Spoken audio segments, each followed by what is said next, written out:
Hello and welcome to episode number 64 of Girlstreamers. Girlstreamers is a podcast bringing you the girl streamers that you know and love. Girlstreamers is a community that supports and promotes girls that stream. We're a bi-weekly podcast and we'll be introducing you to some amazing girl gamers and allow you, the viewer, to get to know some of your favorite streamers. My name is Nymphadora, and with me tonight is Lady Goggles. Whoops, wrong thing. Podcast, what's up, Lady Goggles? Welcome to the stream. If there is time at the end, we will take questions from the audience in the channel. This is a live podcast, but it will also be available for download on all of your favorite podcast sites. And the video portion will always be on YouTube as well. So, Lady Goggles, people can now hear you. Tell us, how has your week been? My week has been fantastic. And also, hello. I'm glad everybody can hear me now, for better or for worse. No, my week is good. I'm celebrating St. Patrick's Day. I am Irish-Italian, and my family, there is actual Irish lineage. Hold up. Irish-Italian. I thought the Irish didn't like the Italians, or vice versa. Like, how does that work? I don't know. I'm glad it did because I like existence. So I'm happy that happened to come together in my favor. But normally, no. I don't want to get into the family drama. That's not what we're here for today, because that's sort of a podcast in and of itself. But regardless, we're celebrating St. Patrick's Day today, and if you're celebrating, happy St. Patrick's Day. I know you're listening to this way after the fact, but hey, if you celebrate, you celebrate. Otherwise, I'm doing quite well. I'm waiting for corned beef and cabbage to get out of the oven. I'm super excited. Heck yes. Well, happy St. Patrick's Day to everyone who is here in the live portion. Don't forget, you can type !podcast in the chat, and you can ask Lady Goggles some questions of your own. So, we're just gonna Philly D this and just jump into it. So what is your screen name? It's Lady Goggles. I'm professional. I've done this so many times in my life. How did you come up with your screen name? We're going to start with easy ones first and then get to the hard stuff. So my handle is originally from Twitter. I was an early adopter to Twitter. I've been on it for over 10 years. I'm that person. Wow. I'm sorry. But I came up with my screen name. I was like, well, I'm a woman and I like steampunk. Lady Goggles. And it just stuck. So when it came time for me to come up with a handle for my Twitch, I was like, well, you know, I kind of like the name, and people call me Goggles all the time because they see me on Twitter. So I'm like, yeah, you know, it'll be consistent enough, and people won't get confused like, oh, is this Lady Goggles? Yeah, of course. Who else has got this freaking name? So I just decided to go along with it, and people seem to enjoy it. So I figured, hey, it sticks. Branding purposes, it works. It totally works. Mm. You know, Carice is also very into steampunk, and cool. Every time she streams, she has steampunk goggles on. Like, her whole stream is so cool. You would like it if you haven't watched her stream yet, because she tends to play indie games, but she just you would like her whole setup, like her artwork and everything. She's done a great job. If you like steampunk, you should definitely go check her out. And I think Shambot does that too. She'll wear the goggles. One. Yes. Shambot is such a sweetheart, by the way. She's been on the podcast, actually. I've gotten to interview her. I gotta get caught up with that. Yeah. I'm sad. I'm looking at the camera as if my camera is actually on today, but it is not. And I'm glad, because I kind of look like crap. Don't even worry about it. So, where are you from? Well, I'm originally from Brooklyn, New York, born and raised. And then I sort of floated across different places until I wound up in Buffalo, where I came up here to go to college, graduated, and I'm like, well, you know, it's not that bad up here. Cost of living's relatively cheap, and my husband moved up, boyfriend at the time moved up, and now we're here. So I don't know if we're going to permanently stay here or if we're going to trot about elsewhere, but so far, Western New York / Buffalo, it's not bad. It's a pretty good spot. Nice. My husband he had a friend's 50th birthday last summer, And it was in where does he live? Schenectady. Oh my God. Yeah, that's closer to the city. Schenectady is a interesting place for sure. Yeah, I don't know. I don't know how he ended up in Schenectady, but he's been with his partner for years now, and somehow they landed there. But he's from LA, which is where we are located right now. Oh, no kidding. Wow, that's a hell of a trip. Yeah, so we were in Atlanta at the time when he went up, so it wasn't too bad for him to go visit. But now, it's a little much. They need to just come out here and see us. So let's get back to podcasting and gaming and stuff, because that's what this podcast is about. What is the first game that you ever played that got you into the gaming world? Game ever, like little kid ever? You're soft again. Why am I soft? What the heck? Know. All right, hopefully that'll do it. Okay. Better? Yeah. Yes. All right. So the first game that I remember playing was Super Mario Brothers for the NES. It's a fairly common one, but my grandfather was super into Nintendo growing up. I remember sitting on the coffee table and watching him play. And actually, it's funny because like we're from Brooklyn. My grandfather is Sicilian, and he was a plumber. So when I was very little, I used to think that I was related to Super Mario. And my grandfather... That is fantastic! My grandfather was totally into it. He's like, yeah, he's a cousin of yours. So he would get like the Super Mario, like the Princess Peach body wash and the Mario shampoo, and we'd play the games, and we would watch the cartoon on TV or the live action with Lou Albano. Yes. Like I was totally into everything Mario as a little kid, and that's what got me into gaming. Just Super Mario and my distant cousin. It's awesome. Oh my God, that is fantastic. I love that so much. So you're related to Mario. Apparently, so yes. Cool.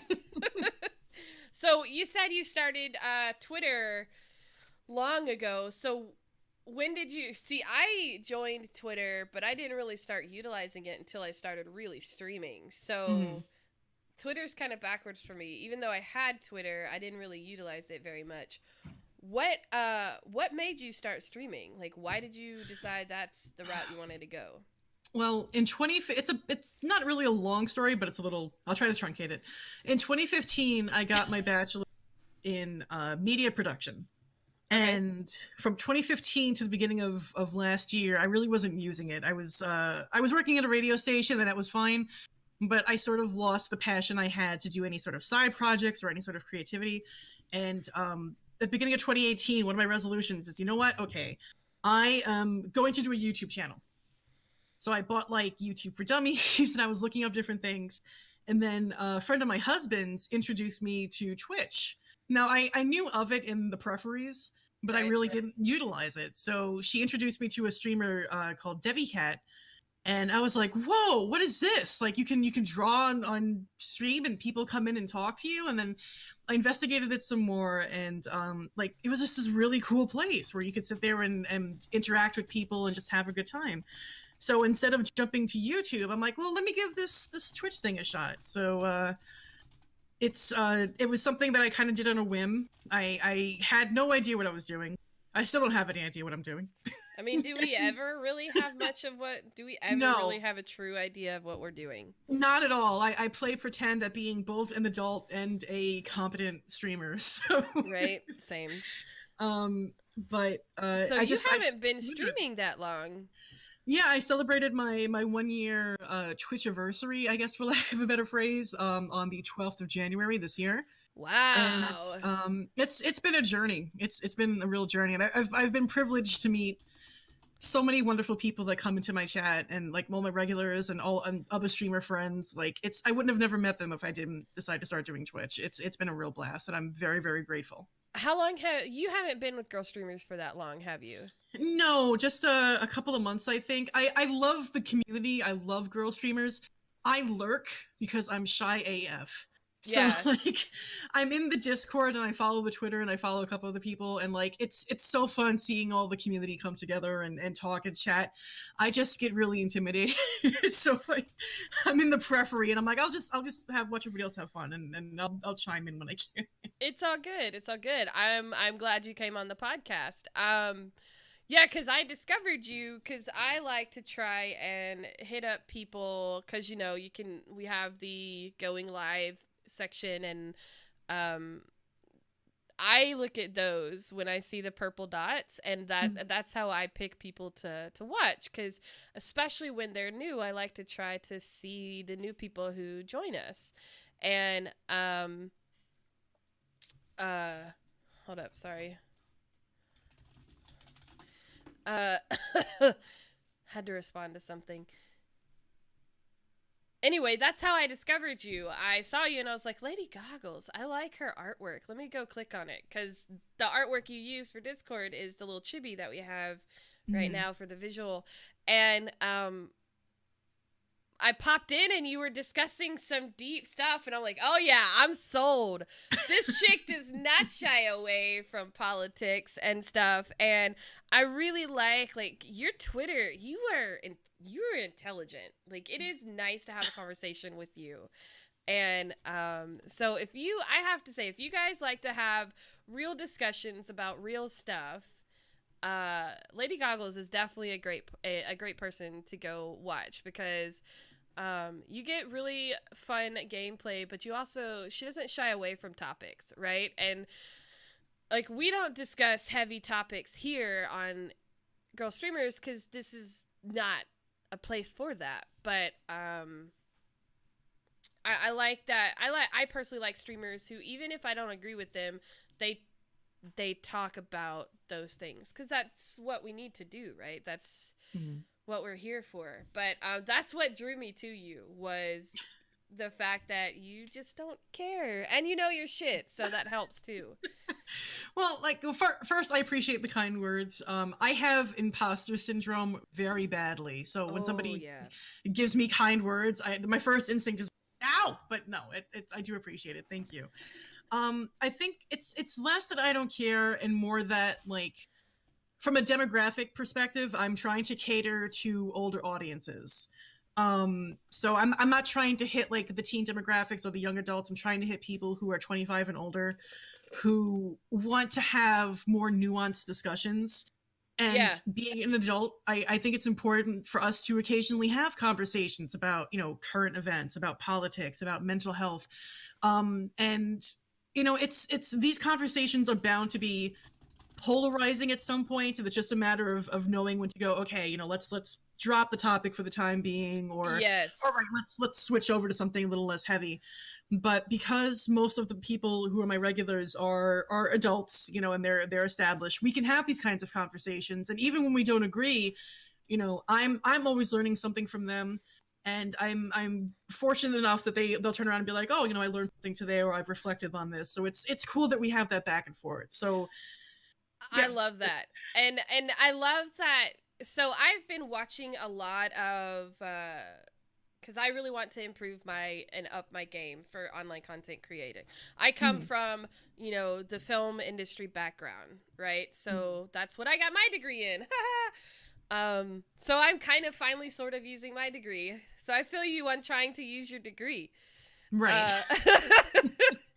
So I come from that background. So this is the actual online content creation, while it's still under the same umbrella, under the media umbrella, it's still its own beast, right? Absolutely. And so I've been watching a lot of videos to help me improve and do better on that front. And one of the things I see consistently is the branding, and you need to have like a mindset of what you want to do and what your value is. And that right there is something I never would have really thought of. But you also want your demographic. Like, what is your demographic, right?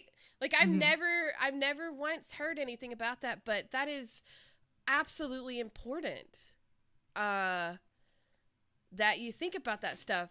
When you started streaming, did you think about that? Like, is that To a degree. I come from a radio background. I have experience, and part of my experience is like, okay, if I'm going to create content, who am I catering to? You can't just throw a net into, the streaming ocean, so to speak, as Yeah. ham-fisted as that cliche is, and try to grab whomever you can. You really have to tailor your content as much as possible. So I was thinking, okay, I know I don't want young kids coming into my stream. I don't have the patience, and I don't want to deal with Right. it. Quite frankly, I don't have the patience either. I feel you on that. I don't want a 12-year-old coming into my stream and talking about how hot my mom, all right, like we got it, get out of here. But for me, I very actively wanted to make sure that my content, related to or could be relatable to adults, to fellow adults. I'm going to be 34 in 2 weeks. So the stuff that I want to talk about, the stuff that I want to joke about, the stuff that I want to discuss is not necessarily appropriate for a younger audience. Plus, I have a sailor's mouth because I'm from the city. So, like, that combined with the topics and sometimes how heavy they can be, especially with politics, which I knew I wanted to discuss, and mental health, which is a big part of myself and a lot of my viewers. I knew, like I said, I knew going in that I didn't want this to be for children or for teenagers. This is strictly, like, I knew going in I wanted to be something that was a mature stream for adults. So do you put the mature filter, like the actual? Yeah. Absolutely. I have to, just by the nature of my stream. When I do that, I feel so self-conscious doing that because my name is Nymphadora, and most people don't realize it's a Harry Potter reference, right? Right. And they just see the nymph and it's like, oh, like, right. And the thing is, like, a nymph is not a sexual thing. Like, it's in fantasy. Like, nymph itself, it actually is for many things. Yes, it's a sexual in some fantasies. It's like, they're sexy little wood nymphs or whatever, but it's beyond just the sex thing. It's so much, it's everything, right? Like it's just a magical character essentially. And so when I'm very similar to you in that fact that I have no patience for 12-year-olds. I don't unless they're family members and like they're like my nephews. But even then, like, I don't put up with their shit, and I'm like, that's not okay to say. Stop using that terminology. That's stupid, right? But I am very self-conscious about using mature because I think, okay, most people associate that with sex, right? It's mature content. We can't. They're gonna be doing sex things, but it's really not. I mean, to be fair, there's a lot of streamers who don't use the mature content, and you could make the argument. Oh, you just crossing the line. Oh, am I there? Yes, you're here now. Okay. So what I was saying was there are some streamers who don't use the mature tag who are dabbing that line between the TOS when it comes to sexuality, and it's like, I don't know about that. It's with the mature rated tag. It's one of those things that I'm in the process of learning. Is that, like, no matter what I do, how I label my stream, not everybody's gonna like my content. Right. So if they come to the stream and they expect something like her sexual or like otherwise quote unquote mature, which sexuality does not necessarily mean maturity, folks. Right. It's I don't have to be for everybody, and I know, and I can't be. It's just the nature of my personality, the nature of my content, and that goes for any other streamer. You cannot please everybody, nor should you, because the people are so varied in taste and what they want. And that so I think it's important to use. That kind of goes into, like, with the coaching stuff. And I just because this is what's been mostly on my mind when they say niche, like, find your niche audience. And a lot of people are like, oh, niche, that means I have to play one game. But that's not true. Like, you don't play one game, but you have a very solid base for your followers and your content because of the fact that your niche is that demographic, right? Your niche is, this is what I want to do. I want to talk politics. I want to hit those things. I want to be in this certain age group. I want to hang out with these people. And so my mind is blown right now because I'm like, oh, that's right. There's so many things you can niche in. So many things. So See, and here I am racking my brain, like, I don't know. Because like they always tell you, you know, like you should find what's unique about you so that you can you know, become a better streamer and people will find you because you're offering something unique to the platform. And I think yes. that's true. I don't friggin' know what I'm doing. Like I turn on a stream, like my big focus is I love RPGs and I love stories that have a lot of narrative and characterization and plot. And if I have any regulars in here, they can tell you. Like I will sit here and because I like doing media critique and media theory, I will sit there and go through, be like, you know, why did they introduce this element? Who is this character? Why is this happening at the 11th hour? Blah, blah, blah, blah, That's blah. what Like, it was. You were talking about something to do with film, and that's what it was that drew me to you because I love that kind of stuff too. But not a lot of people do that on stream. So that, which like, surprises me because you would think that like critique of games would be something that everybody would do right. on Twitch. Like, you know, you're playing it, you can critique it, you know, and talk about things that work and what don't work. And I'm honestly kind of surprised by that. Yeah, and for those of you who are curious, Girlstreamers actually has a review process, and we have ladies who write up reviews for games, and you can check that over at our Medium blog. Hint, hint, wink, wink. Folks, Wonk.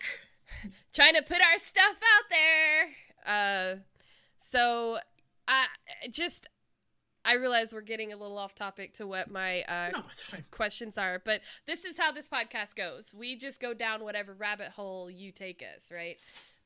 So I think that's really smart. And I know one of my questions is, you know, what advice would you give people going into streaming? Like, would you advise people to kind of, when they do start out, like, consider that brand and consider what they want to put out as far as content? Or would you say just go for it and figure it out as you go?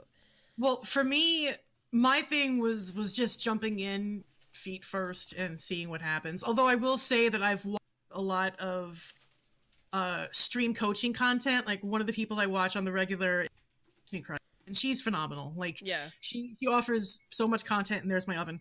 She offers so much content to like advice as far as starting a stream, as far as growing and everything else, and she's amazing. But I didn't have her initially. Oh, I'm sorry. Let me go get this oven. Go grab the stuff in your oven. I'm so sorry. Damn oven. I go and bust my balls. The oven has to go off at the right time, right? When things are getting real good and conversational. But I'm just going to take this moment to remind you guys to send us some questions. We will be hitting some questions a little bit later in the podcast from the live audience. So let us know if there's anything you want me to ask. If you have any specific questions. Okay. Sorry about that. Like, if I didn't get going, it'd just keep beeping for eternity. It's all good. It's all good. It's out of the oven now. You don't have to worry about that. So yes, continue. Yeah. Coaching. So, like I was saying, when I started last January, or January in 18 rather. You're soft again, probably because you had to get up. What the heck, Mike? Come on, dude. There we go. Don't bust my balls. Okay. I'm a quality content creator. So, like, okay. So, I mean, I think if you're going to stream, do it. Try to go in with some sort of idea of who. There's how many people streaming on Twitch, you know, and yeah, there's such a large percentage of them that have 0 to like 1 or 2 viewers, you know. Like, if you're gonna do something on the platform, try to think a little ahead of what you want to do. Shooter games, you want to do RPGs, you want to do creative. Try to think a little bit about that, but also allow yourself some freedom to be flexible, because you might want to try, I don't know, like action adventure games and find that you really like creative, or you really like photography, or, you know, whatever. So I think having an idea of what you want to cater to, as well as what sort of content you want to create, is helpful. But if you just want to like start streaming, like just to try it, or just, you know, to hang out with your friends and do a stream, like, go for it. Like, don't let anybody stop you, you know? And you really can't stream wrong, quote unquote wrong, unless like you're doing something really vile, like racist or sexist or homophobic or something. Like, don't do that. But just jump in feet first, you know? There's just tons of guides all over the place. There's stream coaches like Ashley Christ who will give you like tons of free content to help you out. Yeah. Just jump in and do it. I think that's great advice. And I think that's really cool that you just actually helped me with my own content. My consulting fee. No, I'm kidding. So back to your actual stream, like, have you had anything majorly embarrassing happen to you on stream? Majorly embarrassing? Well, it's usually like little silly things. I get jump scared really easily. I have a clip, and I wish I prepared so I can give you the link for it.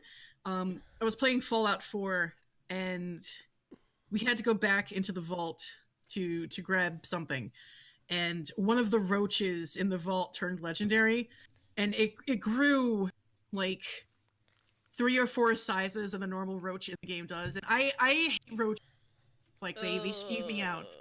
So the clip that I have is of me going, ah! and then running away and just screaming about this damn roach. That's probably the most embarrassing thing. But like, because I don't cam, it's really hard for me to get embarrassed about a lot of things. A lot of it is just expressing through my voice as best as I can and emoting as best as I can. I wouldn't really say even embarrassing, just like, oh, I've done dumb things in the game, or I forgot to accidentally, like, unmute my mic. That was a fun one. Just little that things happens like that. to me all the time. Yeah. I had my mic unmuted one time for like 10 minutes, and I'm like, chat's really quiet. What's going on? Like a doof. But I mean, like, even if anything was more embarrassing than that, like, it's part of being a content creator who does live content. You're gonna have little trip ups and mistakes and things like that. You have to kind of learn to roll with it, and part of it for me is learning how to laugh myself and be like, well, that was silly, but now I know, and I'll make sure going forward I don't do it again, or try to mitigate it as much as possible. I am lucky in the fact that I am extremely clumsy, like extremely clumsy. Every year, like clockwork, I would be on crutches at some point every school year. So I learned very quickly to laugh at myself when embarrassing stuff like that happens. So I don't have a lot of super embarrassing things happen, because what comes along with embarrassment is shame, right? Yeah. And I easily go to the shame thing when I'm embarrassed.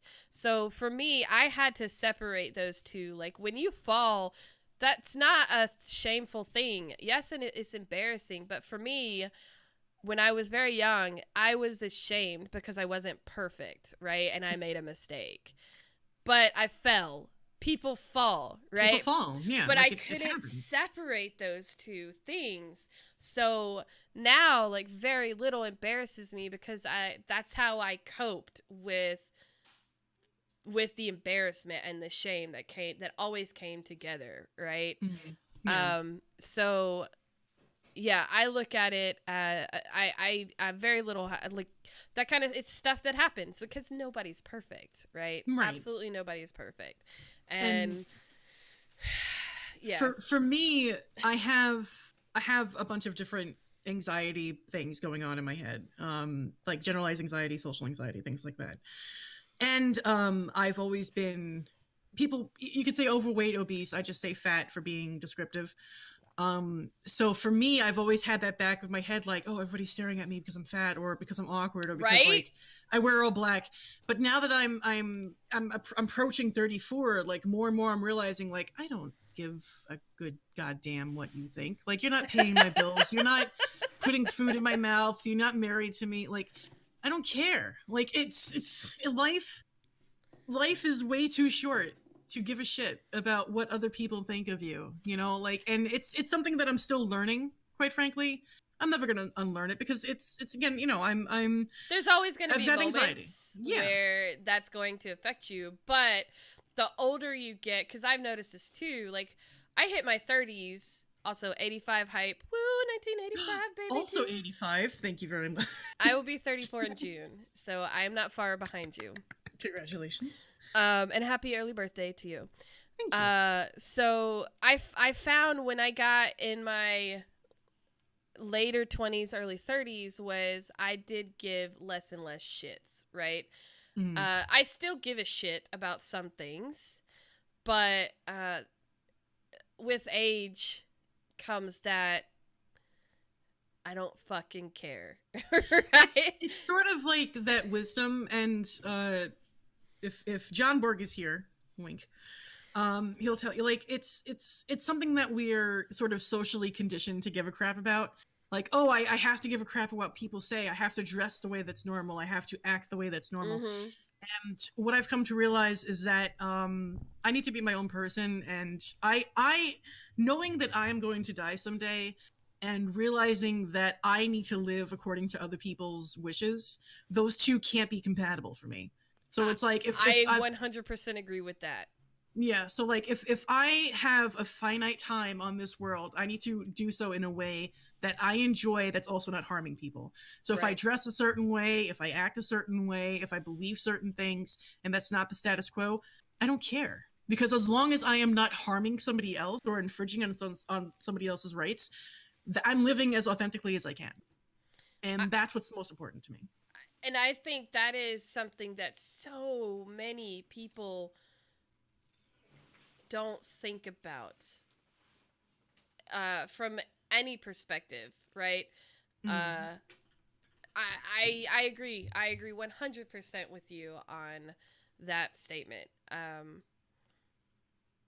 I got nothing more to say to that, so we'll just go on to the next Okay, question. all right. What is ready.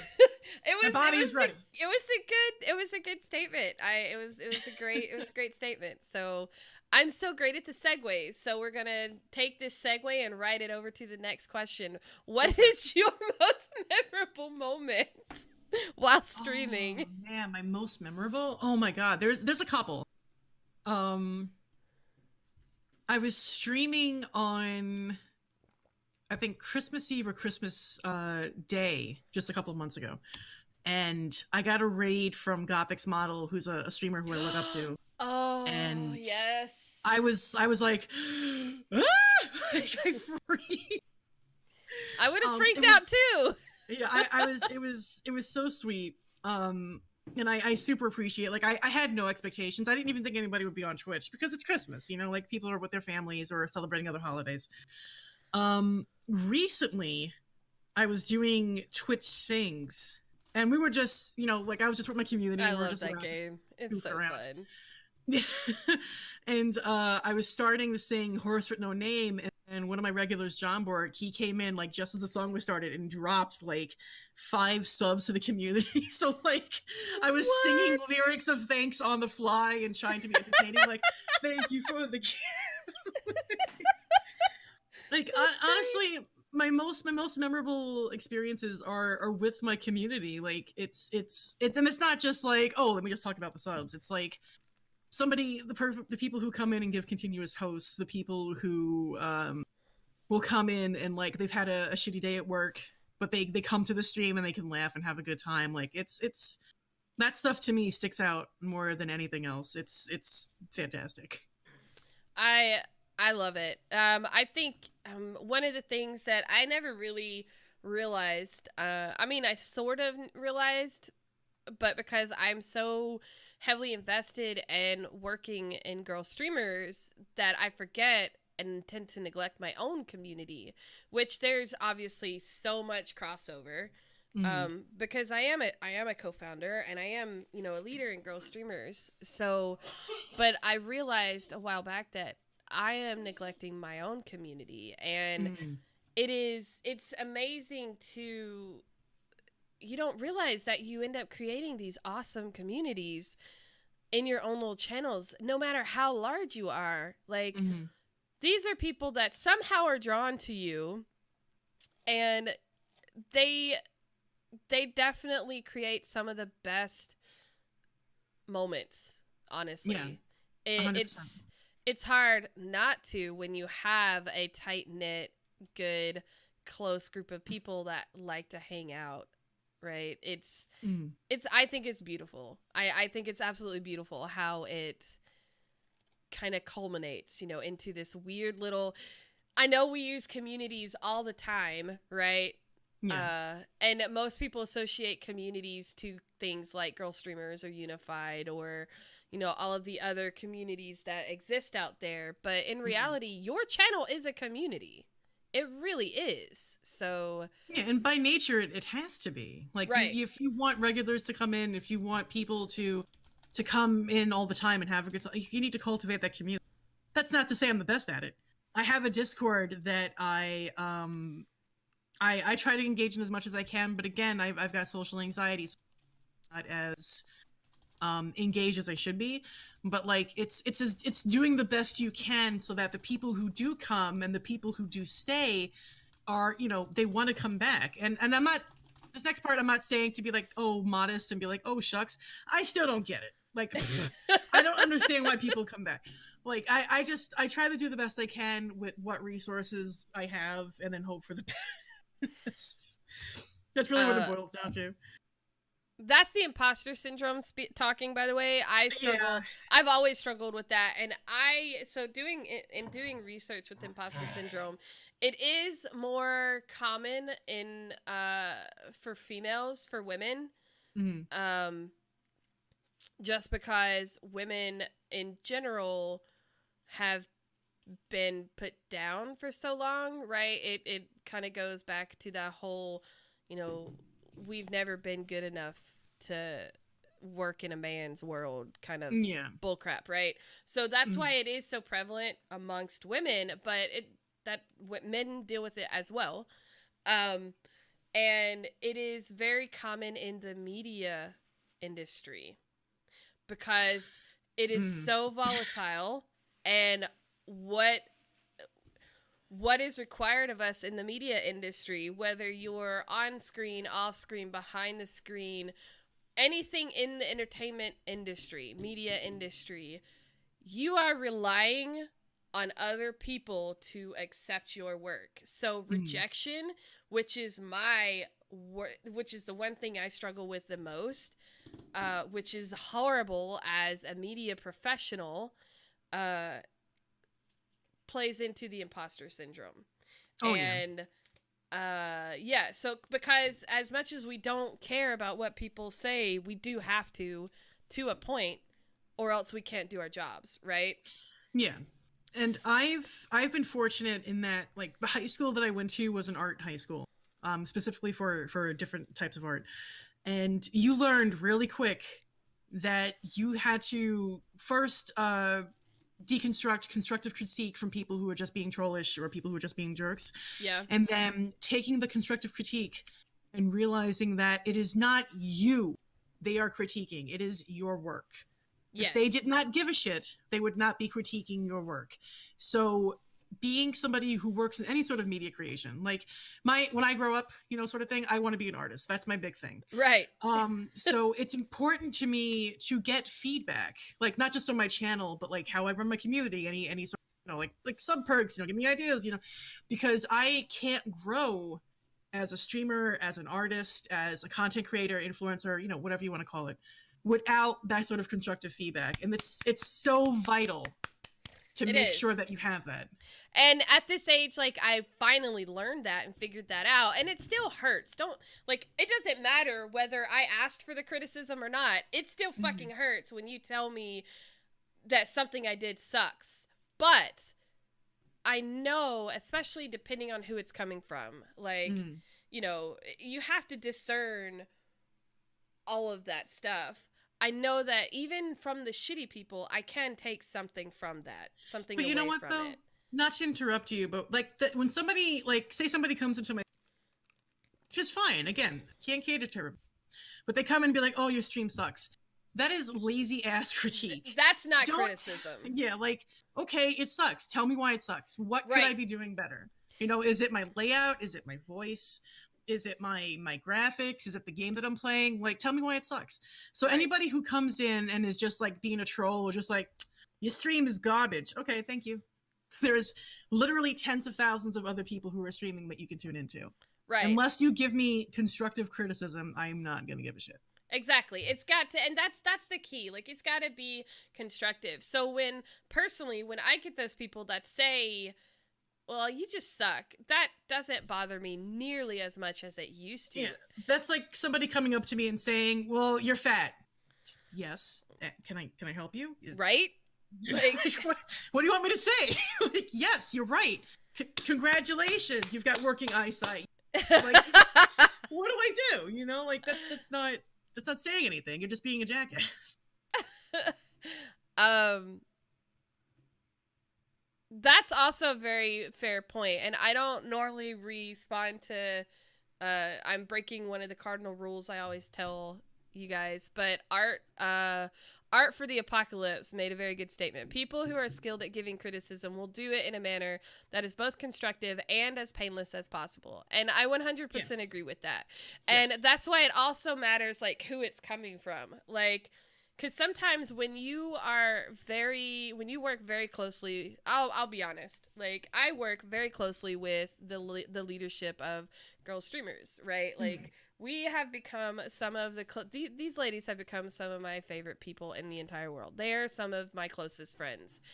And, you know, sometimes that we'll say something to each other and it will come out the wrong way because, you know, we're through text, because we work through text. And it's like, oh, wait, no, that was not intended to be angry towards me. That was just telling me, you know, quick criticism without going through the whole process, right? Yeah. Because there is a way to tell people and critique things, but sometimes we forget with our friends the nice way to critique. So it definitely depends on who is critiquing you, where it's coming from, how it's coming.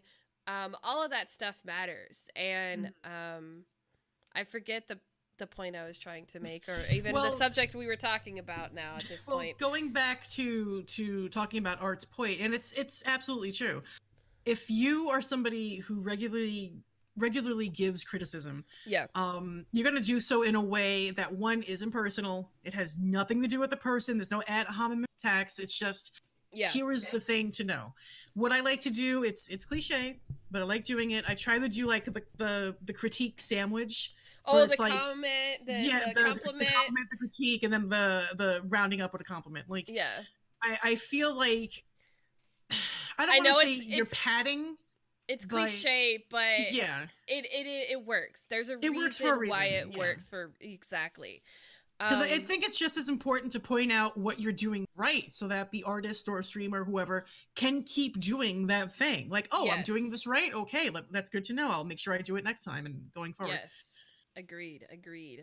So, we're talking about communities and somehow got on telling people. I like how we're discussing like media stuff and telling people how to be media professionals. I feel like I'm in school right now. Like I was a TA for a couple of years. My classes that I there was a professor who taught, but I did a lot of the background stuff. Yeah. We talked about media theory and like basic media production, like how to do photography, how to make like short, little tiny films, like how to get used to stuff. So for me, that's very important. So if I go on a tangent for too long, please rein me back in and go, shut up. Let's get back to streaming. No, I love it because I don't get to talk about this kind of stuff with a lot of people. Because most streamers are not media people. Most people didn't go to school for this shit, right? Most people are in debt up to their eyeballs to pay off their student loans for this kind of stuff. Yeah, don't tell me about debt. Let's not talk about the student loan thing. I think we both have the same opinion on that whole situation, actually. Yeah, there's that. Let's not get into that. But it's very cool to actually have these kind of discussions because, I mean, it actually should hopefully resonate with other streamers, because these are like, we learned these things in school and we're putting Mm. these into place, but other streamers may not know this kind of Yeah. stuff or have ever thought about this, right? So Yeah. it's nice to actually have those kind of discussions with people. So I agree. but moving forward, what are some of your favorite kind of games to play, stream?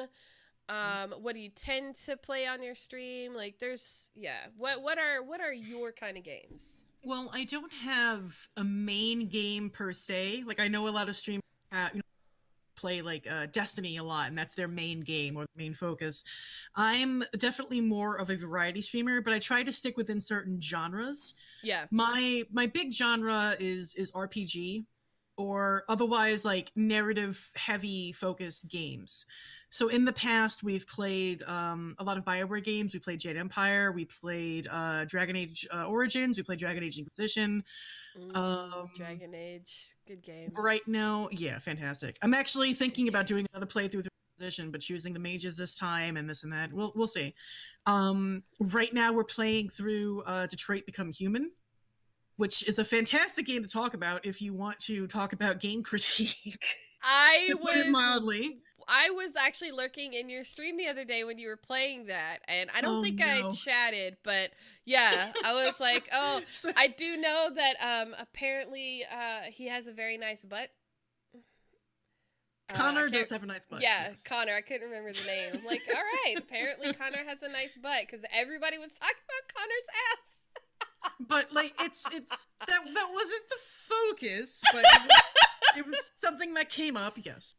But like, just to take away from that particular moment that I had, was lurking. I was like, what is happening right now? We can deviate, so to speak, from our usual content and discuss a nicely sculpted polygonal ass. It's fine. It's fine. This is fine. But to answer your question, like, I try to mostly stick to games that I feel that I can talk about while having a different conversation with the people in my chat. So like, I like deconstructing narratives. I like deconstructing representation, particularly of women, when it comes to like body types and like the Bechdel test and things like that. I also occasionally like to do games that are indie or games that are like kind of under the radar. And then every once in a blue moon, I'll do creative, not as often as I like, because my right now my tablet's being odd, but I mostly stick to games that have a strong narrative. So like, we can talk about like character growth and character development and how the narrative works. For example, we played through Life is Strange and Life is Strange Before the Storm, and we had a huge discussion on the last chapter of Before the Storm about like an 11th hour character that came in, an 11th hour conflict, and how it didn't work in the larger narrative of the game, like so on and so forth. So that's what I like focusing on, because I love stories. I'm definitely in the field that video games are art. Oh, and yes, I agree. Yeah, there is a lot that we can critique constructively, but also enjoy while we're playing the game. And I love sharing like my passion for that with my audience, even if I'm ranting about something like David Cage using Holocaust symbolism in his game with no reason, and it drives me up a wall. You're like, so on and so forth. Like, this is the stuff that like I enjoy talking about. One, because I think my chat likes it when I get salty. Two, because it provides like context and other things that maybe they didn't point out, or they'll point out stuff that I missed. Like it's. Yeah. I love having the kind of discussion. That's really what brings me back. Do you wrap up every stream with a conversation and critique, or was it just the one that I happened to be on? I try to wrap up everyone with at least like a little like, here's what we talked about today. Yeah. Not always. Sometimes it's just I just forgot to do it. But if it's a heavy critique like what we were doing with Detroit, I try to at least go back and be like, here's all the things that I felt it did right. Here's all the things it did wrong, and then like I'll try to put like a mental pin in it. That way, next time we go to play, we'll see how it got better or got worse if it's a David Cage game. I try to do that as often as I think that's actually really, really cool. I like that concept. And that kind of goes back to like how you do your community and like your demographic and your niche, I guess. Kind of because it wraps it up. Because yes, you are the dreaded variety streamer, but you're really not. You do focus on specific types of games, but they're not necessarily all, one specific. Don't look at her. She's the variety. Right. Like Okay, question. What is your opinion on the variety streamer thing? Because that, to me, drives me insane. I think it's stupid to not call yourself a variety streamer if you play more than one type of game. I think the label itself is fine. Like, if you're going to play a variety of games, that label is fine. I see from a professional standpoint to an extent, like, well, you don't want to label yourself as a, because I know that like people who are giving sponsorships or other things like that, they want to know a little more specifically about you and what you do. That's why I call myself like an RPG, narrative focused variety streamer. But at the same time, like if that's truly what you do, if you go from Animal Crossing breath to like Halo 2 and another, you're a variety streamer. There's nothing wrong with it. Right. I think at this point, in my opinion, on the variety streamer thing, I think that on a business end, that's bullshit. And here's why I think that's bullshit. Because of the way Twitch works. People don't come to streamers because of their sponsors. They come to streamers because of the games they play. Well, if someone is a variety streamer, they're going to have a slightly larger base that they can pull from, right? Yeah, they may not have as many as like Ninja, but Ninja's also in a completely different level. Yeah, you can't compare yourself to a Ninja, to a Lyric, Dr. Disrespect, but these are also like not Lyric, but Ninja and Dr. Disrespect, like the games that they're playing are like Fortnite. Yeah. Like that's there are people who are on Twitch just to see Fortnite, and that's fine. That's not my audience. Like I'm not missing people, but people watching Ninja. And I think it's important to recognize that too. Yeah, and I understand to a point business wise, but only to a point. Like to me, it's because you're too lazy as a business. Like you're too lazy. You don't want to deal with all of that extra stuff that variety. Let me sip this tea. Right? Like get with the program. Like gamers, very rarely do we stick to one game. We may have a favorite game, but we play a lot of games. That's the point of the gaming industry. And I think there's nothing wrong necessarily with you saying I'm a variety streamer, but if you focus on something like I do, like I'll do variety streamer, I focus on this. That way people who are coming into the stream kind of have an idea of what to expect. Yes. But like if you're a true variety streamer, just be upfront about it. But like, yeah, look, I play everything. Sometimes I pick, sometimes chat picks, sometimes I spin a reel. Who cares? Like it's everything that I've read on Twitch, as far as like tutorials and guides, they were like, if you're a variety streamer, because you need to, people are there for you, they're not there for the games. Whereas if you're playing one game like constantly, like Fortnite, they're there for the game and not you. And going into it, I knew that it was going to be difficult for me to grow an audience because one, I'm not using a cam, and Twitch is very visual, and two, I'm playing a variety of different games. So I'm already in that sense handicapping myself in growth, in comparison to growth. But at the same time, I am building an audience, at least I hope I am, that is there for me and for my nonsense, is there for me and my content. Like it's not like I'm not going to play a different game, but like, well, see ya. Like they're there because they want to spend their time with me. One, which is flattering as hell. Two, it's that growth that I wanted to see. Like I want this authenticity from my audience. And even though it's people like, well, you're not growing as fast, I don't care, because the people who I want are coming into my stream and perfectly fine. It is you're one of your pillars is relational, right? Like they talk about the 4 pillars and stuff. And so when you do have a relational focus, the growth is going to be significantly slower, and that's okay. There's nothing wrong with that. But I think businesses forget that that's actually a very important pillar when it comes to the Yeah. marketing and stuff like that. Like you're actually, because you focus on that relational thing, you have a much stronger fan base than Ninjas and Dr. Disrespect and Alinities and all of those huge, Pokimane, all of those big streamers. Yeah, they have these people, but as soon as one of them does something different than what their actual shtick is, because they all have a shtick, and it is one thing that they do, and that's why they're so popular.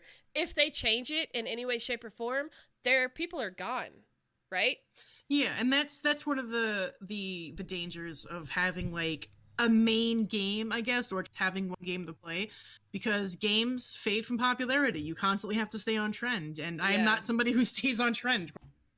Right. And to go back to your point about being having like that relationship value, for me that's very important, and it also makes me super nervous, and I'll tell you why. Money, because I am somebody who wants to, like, one of the eventual goals for me is to be a Twitch partner. Like, not anytime soon. I still have a lot to grow and to learn, but like soon. And I want to be at a point where like I can make, fairly okay money from Twitch. And I never want to be one of those streamers who tries to like milk money from, and it's always trying to like balance that need of, hey, if you like what you see, please sub. If you like what you see and you're feeling generous, tip or bits or whatever. Yeah. But at the same time, like, recognizing that my audience isn't there for me to bilk money out of. They're there because they're here and they want to support me. So whenever I talk about money on stream, I always get like super awkward and like, look, I try to be as transparent as possible. I apologize. Yes, I understand that, because they do become friends essentially. Yeah. And you don't want to be like, hey, if you want to be my friend, sub to me. Yeah, and that's so shitty. There are some streamers who do. I'm down better. Got some subscriptions. It's like, what the you don't do this to your audience, man. Right. You don't take advantage of them like that. Like, ugh. But I think when you do grow that community, right? You grow. It's like being in the art community. Like, who supports you in the art community? Usually other artists. Right. Like, I'm on Patreon now, right? Like, I have to have money to make the things that I make. It just is what it is. But, if you so choose to be a part of that membership service, whether it be Twitch, whether it be Patreon, or you just donate, every little bit helps. And I think, like, friends and family, like, I don't have a problem helping out, a friend or a family in need if they need it, right? Because I know that it'll come back tenfold to me, whether it's a point in which I need the help, or vice, or whatever it is, right? And I look at it as, it makes the community even closer, because you're not begging your people for money. You're upfront with them and your friends, because, like, I tell my friends, like, when we're going through a rough patch, right? Like, it's just a conversation that you have with that. So while they're not a friend's friends, because you guys got to remember, there's a computer there, right? Like, I'm not going to be like, hey, what's up, friend? Come stay at my house. No, but if we run into each other at TwitchCon, it'd be like, what's up? You're my follower. You're awesome. Like, thanks so glad to meet you, because that's exciting to me, right?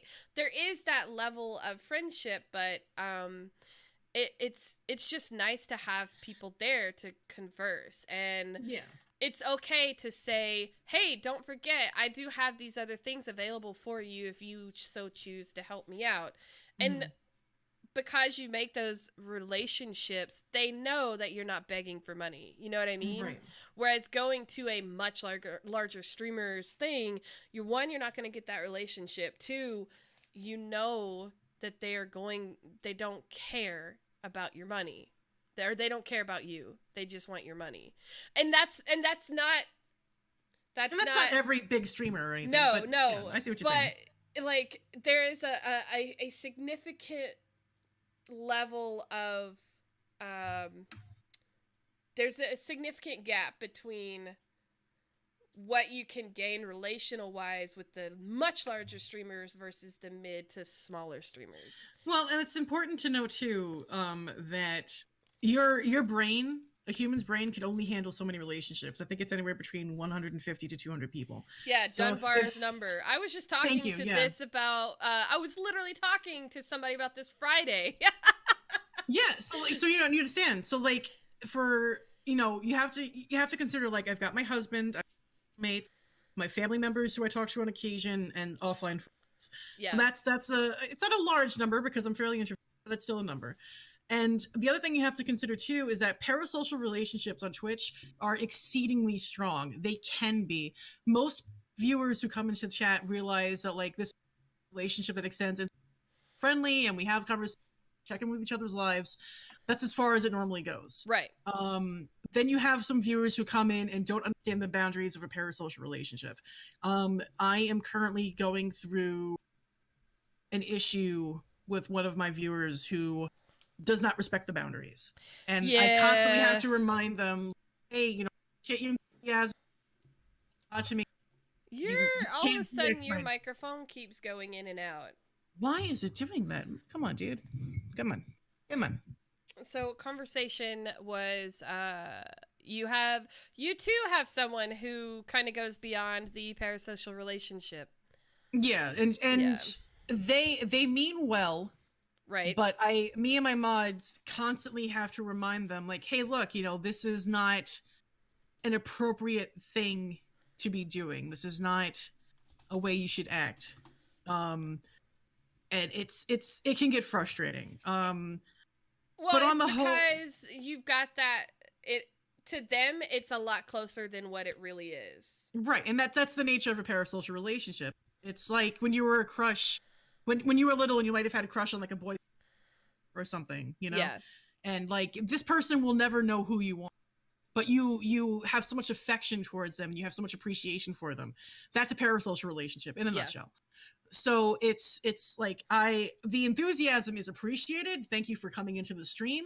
I can't reciprocate that level of friendship to you just by nature of being a content creator. And if I'm lucky enough to grow larger on Twitch, there's smaller. No way. Yeah, there's no way you can handle that many relationships. You just can't. And that's why, like, and so that's why I was like, it's not a negative thing going into bigger streamers, but it is that gap, that relational gap divide is much larger in a space where, but it's more prominent, I should say. It's more evident, it's more prominent in a much larger atmosphere. Whether you're watching, and it's not just Twitch, it's whether even it's basically the equivalent of, a Benedict Cumberbatch, like, right? Like, I would never have access to Benedict Cumberbatch, but I have access to this guy who, is in the local theater and is looks like Benedict Cumberbatch, right? Or whatever. Like, I have access to that celebrity, that local celebrity, but not this other local celebrity. And this local this other celebrity, this local celebrity is pretty cool, so I can have a conversation with him. Even though he doesn't reciprocate what I feel, there's still a relationship, right?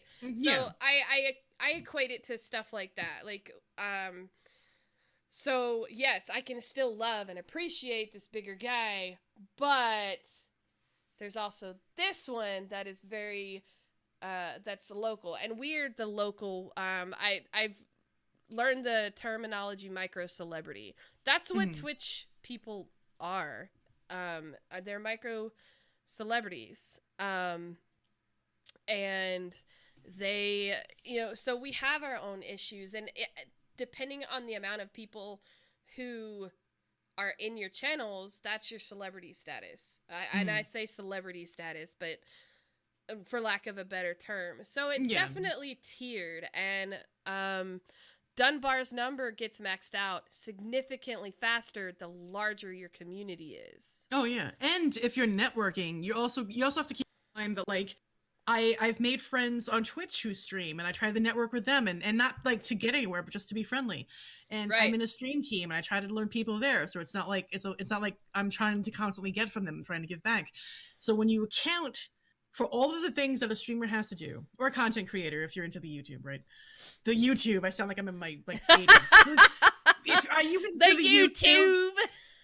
You kids, get off my lawn. My YouTube was a Catarod Ray tube, and we were lucky if it worked half the time. No, but as somebody who is a content creator, you have to keep into account everything. And when you start, nobody tells you, by the way, that you have to do your own branding, that you have to do your own marketing, that you have to make sure you keep on top of your taxes. Like, nobody tells you this shit. You have to figure it out on your own.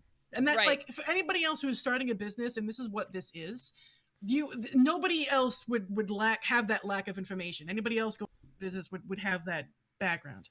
So, like, keeping on top of all the networking that you have to do, any relationships, any significant others you might have, family members, friends, like, that's a lot to keep up with on its own. It is. And I think a lot of viewers understand that. Like, I can be friendly with a bunch of people who are viewers. Like, let's say I expect popular, let's just say, and I get all these people, and it's like, hey, nice to meet you, thank you for coming in, blah blah blah. I will try to be as friendly as I can, and I'll try what I can for them, but, like, I cannot be friends with every single person. You like I said earlier, you just can't. It's impossible. Right. And it's not because it's not like I'm being a bitch. It's because I literally can't. I don't have the mental capacity to do it.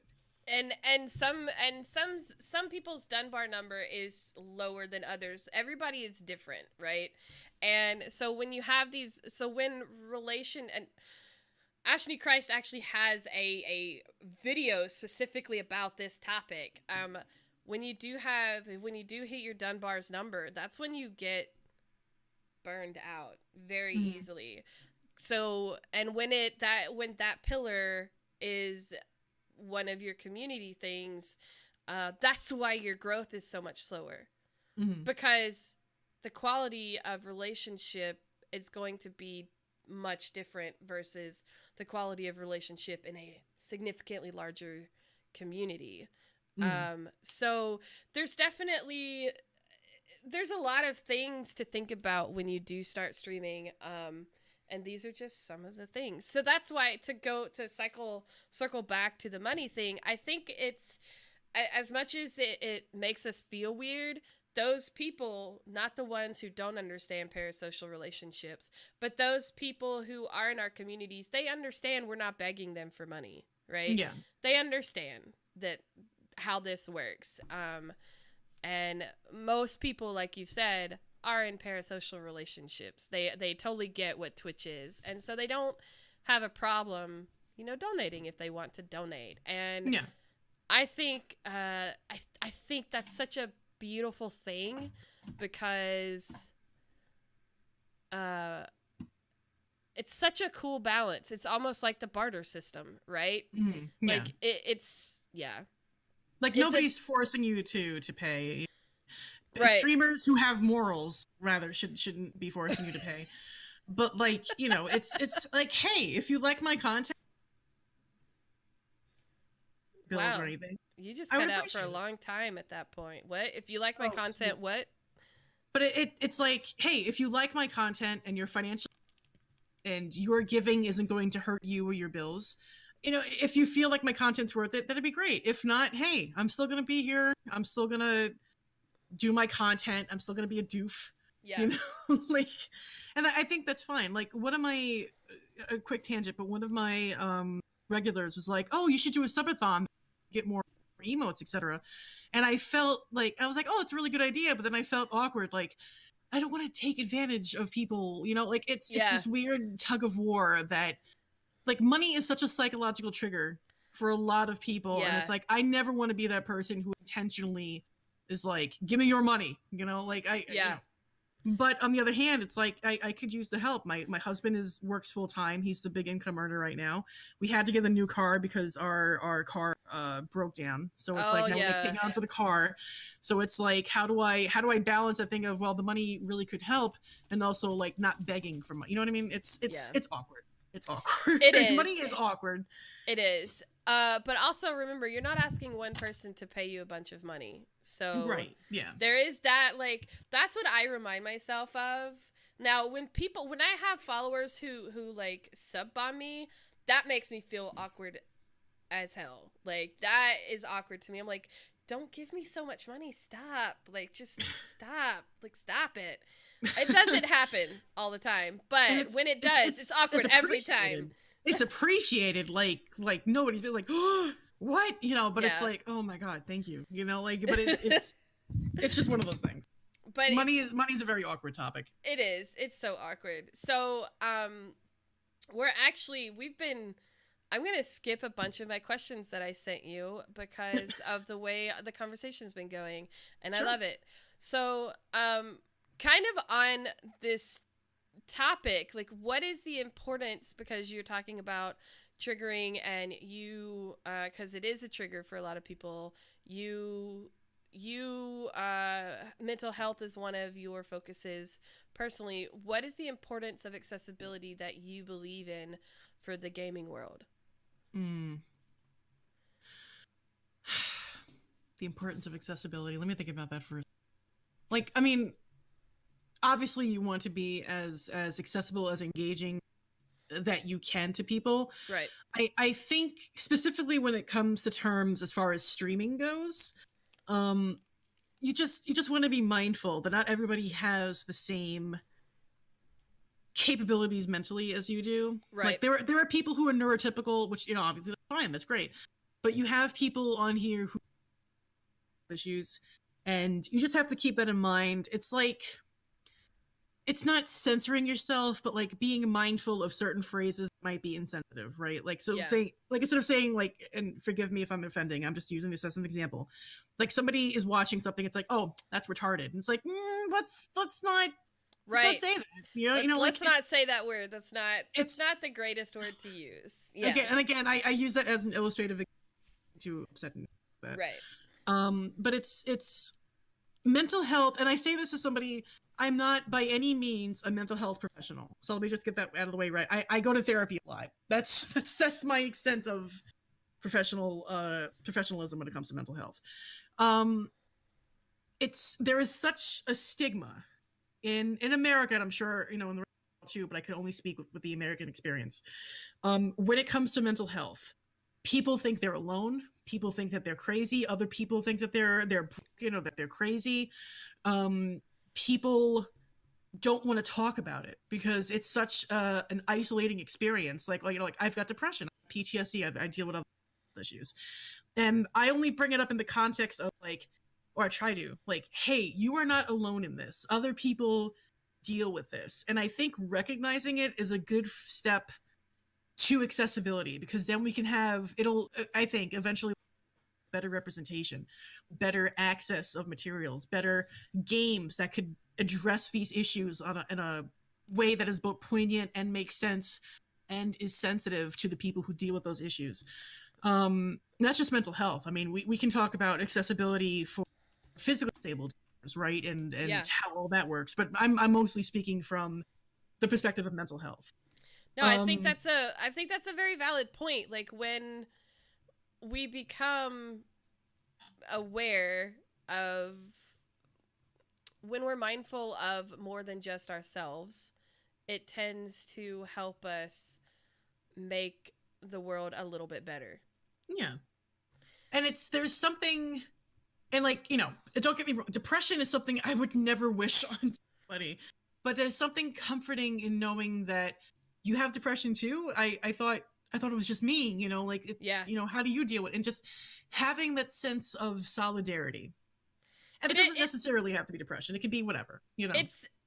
I get that when I get a diagnosis of something, because I'm like, oh, I'm not crazy. There is something the matter with me right now. Right. Yeah. Yeah. It is.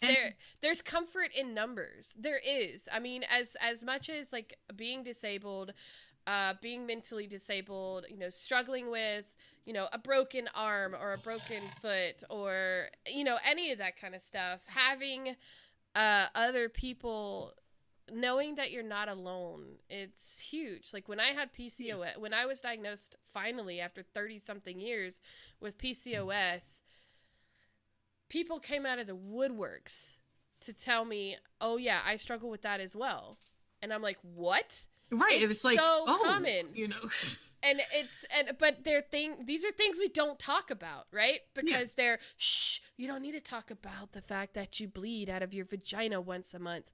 Right. Oh, really? You bleed out of your vagina once a month? I bleed out of mine 6 months at a time, right? Like Right. Oh my God. Don't even get me started. See, somebody in chat's like, I have PCOS too. See, like it is so common, and depression is very common, and a lot of disabilities you don't see. But being mindful of the things that do exist and being mindful of others, and actually, giving a shit, makes the world a little bit better. And that's what it boils down to. It's having compassion for people who may or may not have the same things that you do, or may have things that you don't have, but their world experience is different. And I am not saying that I'm perfect in this. I screw up and I make mistakes like everybody else. We all do. Right. But the point of it is trying to be a little more passionate to people, not just in streaming, but like on your social media in real life. Like, realize that people have struggles that you may not necessarily. And somebody who's being like a BS may have just found out that like their kid has cancer, or like somebody is, it's trying to give people the benefit of the doubt, but also realize, like, at the end of my stream, I always sign off with do shit. So like for me, that's important because you want to try to treat people as compassionately as possible and kind as possible, but you also want to make sure that you're not being a doormat. Right. So it's like finding that. It's a delicate balance. Yeah. It is. It is a very delicate balance. So who, on that note, who inspires you to be that person, to be conscious? Who inspires you to be who you are? I inspires don't know. you to be the woman you are today? I don't have a lot of heroes. I know that sounds like what? Like it's I didn't have a great childhood. We spent it in poverty, and it's a whole thing. But I really don't have a lot of heroes. I mean, most of my heroes, like I looked up to George Carlin. I looked up to Lenny Bruce. I looked up to Bill Hicks. I looked up to Roseanne Barr before she became crazy. Oh my God! Okay, but all right. On that note, okay, I'm gonna say this. Roseanne did so much awesome stuff. I hate that she got crazy. She did amazing things for representation of women. Like the show Roseanne, it was the first time that I saw people body weight looked like me, right? Who were in the same sort of social economic class that I was. Yep. The and show had like was fantastic. Yeah. She did a lot for women in the industry itself, and then like I don't know what the hell happened. I don't know. But yeah. But like for me, my big heroes were comedians. Like I was devastated when Carlin died, when Robin Williams died, because these were people that I woke up thinking about him the other day. How wild is that you mentioned him? Like I still cry. When I see him in anything, when I watch his movies. Like that still hits me because he was one of those people I also looked up to. Yeah. And for me especially, people like George Carlin, like Bill Hicks, they were, for them, as far as I know, authentically themselves, even when they fucked up. Yeah. When they made mistakes. Like they were people who wanted to push past a lot of the stuff that we saw, who were like, this, looking at euphemisms, looking at the way that we treat each other, look at the way corporations screw people over, looking at the way that we socially screw each other over, talking about like a lot of stuff that would otherwise be ignored or not really recognized or willfully ignored. Yeah. As far as women though, because I'm like trying to find women heroes, because like, God, a lot of people in the gaming industry, especially, like trying to speak about women, and it's so hard. One of my recent influences is Tanya DePass. She Cypher of Tear. Yeah, like she's fantastic. She is authentic. She will be there and game and not put up with people's shit. And she's amazing. I got to spend a weekend with her at a convention and got to meet her, and she's really awesome, but she is very burnt out because I can imagine her with job is everything. literally to bring diversity into Yeah, places, and it's hard when you don't see as much happening as you'd want to see, right? yeah, I it's mean, difficult. It is difficult. And like just for that alone, she gets respect. But she's constantly putting herself out there. She's constantly striving to make the gaming community as well as the games themselves uh more diverse and more yeah, representative and in a more accurate way. Like that's to me that's great. Um it's people like her and a lot of the work, and unfortunately my mind is just like blanking out, but she's like one of the people who really inspire me to stand up and to be a lot more forthcoming about my opinions and dealing with schmucks who want to troll people, yeah. just because we're like, can a woman not wear a scantily clad dress for once? Like things like that. Um, I mean, if someone wants to wear a scantily clad dress, why do we have to like always say it's because they want to show? Maybe they just feel sexy, right? Like, why does it Right, always have right. to be a sexual thing? Like, why? Why do you have to make it a big? That's why the term "thought" is banned in my channel, because I'm so sick of that Yeah, term. I'm so sick of that term. I I was hate over it. it when I first saw it. I was like, come Like, on. why? Just because we're women and we want to show, just because we're women and we want to exist, we're thoughts, essentially. And it's annoying. Anyway, that's Like, my little soapbox. I will. no, that's fine. That's totally fine.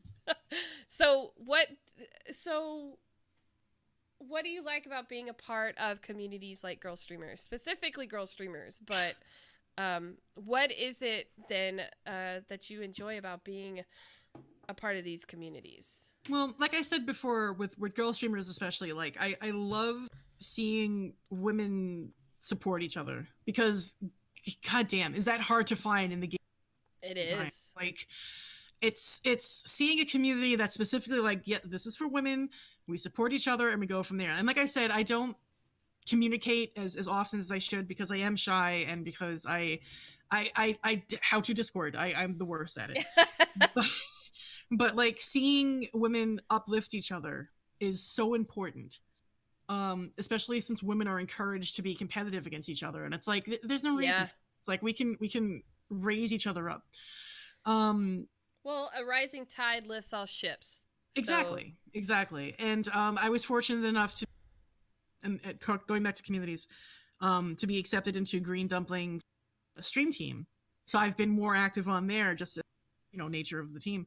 right. And just getting to know people and getting to see everybody else's experiences, learning from their content, them and making friends, like it's been a real blast. And seeing people, like, in one way we're all competitors in a sense on Twitch because we're trying to grow and to make money and to be a better streamer. But on the other hand, it's never like, oh, like this person hit affiliate or oh, this person hits partner, I'm jealous. It's like, no, this partner, that's fantastic, they worked their Yeah. asses off for this. There's no jealousy there because you get to know these people on a personal level. And when somebody hits a milestone or a big goal, it's wonderful. Like, I don't feel jealousy. I feel like, yeah, I've known this, Yeah. like it's so cool seeing people grow. And that's not to say that in whatever community that you're in or whatever stream team that you're going to enjoy everybody. There are people who I don't watch their content, not because of them, it's just not my thing. But that doesn't mean that you can't have an appreciation for them too. Like, communities are Right. so freaking cool. I love them. I like one of my favorite things that we do on the Cosmic Bulletin, which is our news show here, is we shout out those ladies who made affiliate or partner or their monetization on YouTube. They got monetized on YouTube or Yeah. whatever platform you create your content on. When you hit those major goals, like, oh yeah, I'm now being monetized on YouTube, that is a massive goal to hit. Oh, hell yeah. That Absolutely. is huge, right? Like, I'm partnered and that's worth with, celebrating. right? Yeah. And yeah, I know everybody and their mother gets affiliated, but still, that's a big accomplishment because it's hard to hit affiliate if you're not. Like, I know people who haven't hit affiliate because they just don't have the time in their life right now to stream 3 days a week, right? Yeah.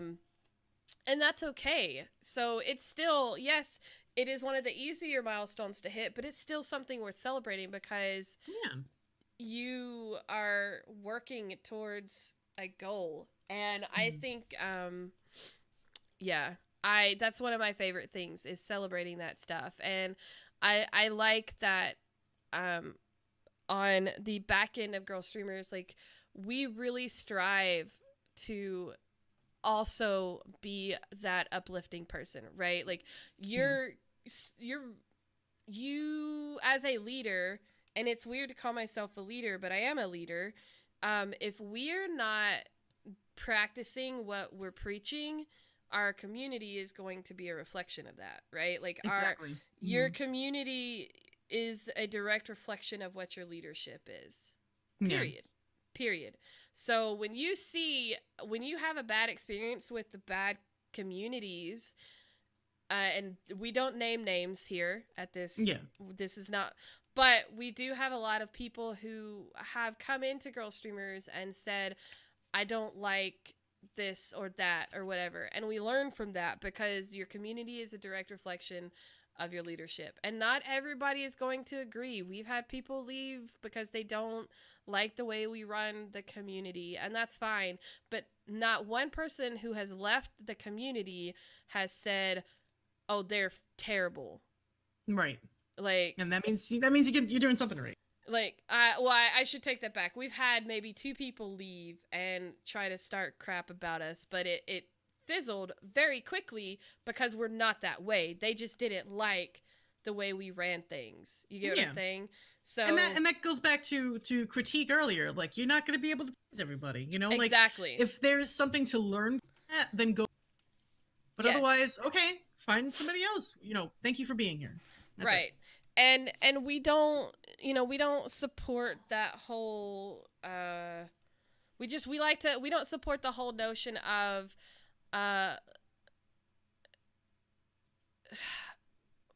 we try not to gatekeep, but we do expect you to uphold a certain standard, right? Because you're dealing with 1,400 people. You have to be aware of 1,400 plus right now is where we're at in our Discord. That's not a massive Discord, but that's a good sized Discord. It's still a very good size. Like, I have, like, my Discord has about 7, and only a handful, and keeping up with the handful that are active. So, like, I can't, being around 1,400 people, it's like, oh God, like, it's a lot to handle. It is. So what keeps you passionate about just being in the industry? Whether, the gaming, the communities, like, all of it. Like, what keeps you so passionate? Because you do have a passion, and you can tell it in your voice, which translates very well, even though you don't. By the way, this is a compliment I'm giving you, so just accept it. Out of all of the streamers that I have watched, I've only known 3. 2 of you do very, very good at talking without the cam, right? And it's because you have that voice inflection, you have that passion in your voice, and you do a very good job at that. The other person is Misadventure. Both of you don't use cameras, and you both still have such a great stream because of your voice. Like, you have a passion in your voice, and people want to hear what you have to say. Well, I'm gonna kick a rock and go, well, shucks. I do appreciate the. So on that note, like, that passion, what is it that drives that passion? Because it's clearly there. Well, I mean, part of it is just the love for games. I mean, like I said earlier, I grew up as a little girl playing Mario, and that hobby, that passion for video games, has been there my entire life. And I've gone through things from dudes trying to gatekeep me to, you know, people calling me awful names in multiplayer to Yeah. being called all sorts of nasty words because of my weight, and I still haven't left the it's the I love video games. Like it's my main hobby. It's exploring these worlds and these stories and characters that I would never have gotten an opportunity if video games weren't a thing. So that's a big part of it. And the other part of it, as admittedly cliche and as going to be, um, really is my audience. And I say that with 100% sincerity. Like, there were times, like I said, I have mental issues and I have depression, and sometimes I cancel stream because like I can barely get out of bed, let alone stream. But there are times where I can push myself to stream because like I don't want to let them down. I promise them we do this today. Or I really want to see how this person's doing. You know, maybe this person was feeling sick. You know, let's check in with them. And just like having like my regulars come in and just knowing that they're spending their finite time with me and just having a good time or laughing or talking about serious stuff or watching me be salty about a video game or whatever, like that's what keeps me coming back. The fact that I have been extremely fortunate enough to get to know the people who come to my stream, and no matter how little or how much, and we have this sort of shared connection as love for video games, our love for content, our love for, you know, bullshitting in the night, like just having that connection. So like it really does come down to the people. Like I don't think I'd still be streaming if I didn't have people who gave a shit, you know. And for lack of a better phrase, these people who come into my stream, they care for whatever reason they have, and that's both flattering and humbling. Yes. And again, I know that sounds cliche. I know, but That's okay. It's the truth. Cliches exist because, you know, shit like that happens. So what is your greatest challenge or obstacle that you have had to overcome in your life? That's a really good question. I guess one of my greater challenges, well, it's a couple of different things. One of them is just the social anxiety part. It's having to put myself out there, and like I said, I have radio experience, so being able to talk into a mic with nobody around, I'm used to. But at the same time, it's me in the back of my head actively thinking, like, this isn't an audience who I in to listen to classical music. This is an audience who, if I don't get their attention in the first, 5-10 seconds, they're out. So it's like I constantly have that pressure in the back of my head to be a better person, to be somebody who can actively keep people entertained, whether it's my commentary, lame jokes that I make, or whatever. And the other thing is growth for me is a big challenge. Get my name out there, challenge. I am the worst at marketing. I do not know how to sell things. That's funny because I don't know why myself. The Dumpling Tribe, he's very good at marketing. Oh, he's fantastic. Green Dumpling is fantastic. Like I've sat through. He has some great advice on that stuff too. Yes, he does. He really does. And like I'm just a dunce when it comes to marketing. Like, because I feel like I'm imposing on people. That's the big thing in the back of my head always. Yeah, I'm imposing on people. So I don't want to like constantly remind people like, hey, I'm streaming. Come check me out. But at the same time, like I don't know the first thing about like, like branding, marketing, trying to get my name out there. It's all stuff that I'm putting together bits and pieces from learning from Ashley Christ, from Green Dumpling, from Gothic's Model, from all these different people, and trying to coalesce their advice into something that I can use. Because I'm stubborn and because I don't know anything. I don't know what I'm doing. But really, those are the big challenges for me. Just like the social anxiety, and trying to keep up with everything, and to also get my name out, get other people to check me out and be like, oh, who's this schmuck? Yeah. That's tough. That's a tough challenge. Um, Sweet. so we are actually running towards the end of the podcast. So if you guys have any questions that you would like to hit up, make sure to fill out the Google Doc. But I've got just a couple more, and then we will head over to some of the questions that are on the Google Doc. Sure. What is a trait of yours that you are most proud of? Gee. This is hard because I loathe myself. No, it's. I guess if I had to pick one, it would probably be determined. I've, at the risk of sounding sort of arrogant, like I've been through a lot in my life, and I've had to overcome a lot of obstacles. I didn't think I was going to get a college education with how difficult things were going, and I got a college education. I was the first in my family to get a college education. That's awesome. I am going to grad school, which I never thought I'd go to grad school. I'm going to grad school in the fall. That's awesome. Congratulations. Thank you. Whew, it's like, that's going to be tough. I come from generational poverty, and a good part of my childhood I was homeless, not on the street, but floating from house to house, living in basements, etc. So to go from something like that to being in a place where I'm married, I've got, this Twitch stream, my husband can take care of our bills. We went through a lot. I went through a lot.